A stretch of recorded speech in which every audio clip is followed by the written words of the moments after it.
За грибами и ягодами через сеть интернет. Попасть в заказник «Белый» отныне можно только по электронному пропуску.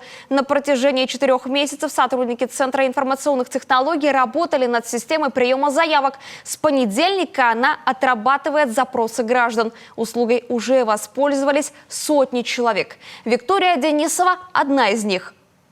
Стоять в очереди или заполнять бумаги больше не нужно. Попасть в чернамский заказник теперь можно по электронному пропуску. Система действует с понедельника. На ближайшую субботу уже ни единого свободного места. Александр Осипов по старинке пришел в Минприроды с бумажной заявкой. Тут же ему помогли оформить электронную. Не только на себя, но и на всю семью. Супер, отлично. Раньше приходишь, тут 300 человек стоит. Сейчас пришел, дома лежа на диване, хлоп-хлоп, и все, и уже поехал сразу в Чернам. Оформить заявку можно, что называется, в 2 клика. Первым делом заходим на сайт, затем выбираем дату посещения заказника. После указываем свое имя, фамилию, отчество, оставляем адрес электронной почты.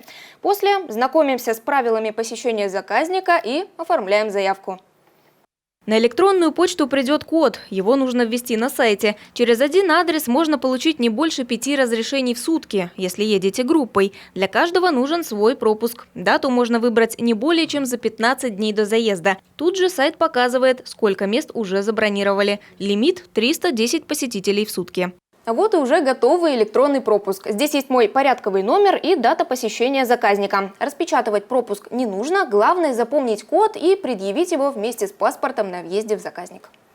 Идея перенести запись в электронный формат появилась в прошлом году. Над самой системой работали 4 месяца, в планах доработка. Появится возможность отменить заявку на случай, если поехать не сможешь.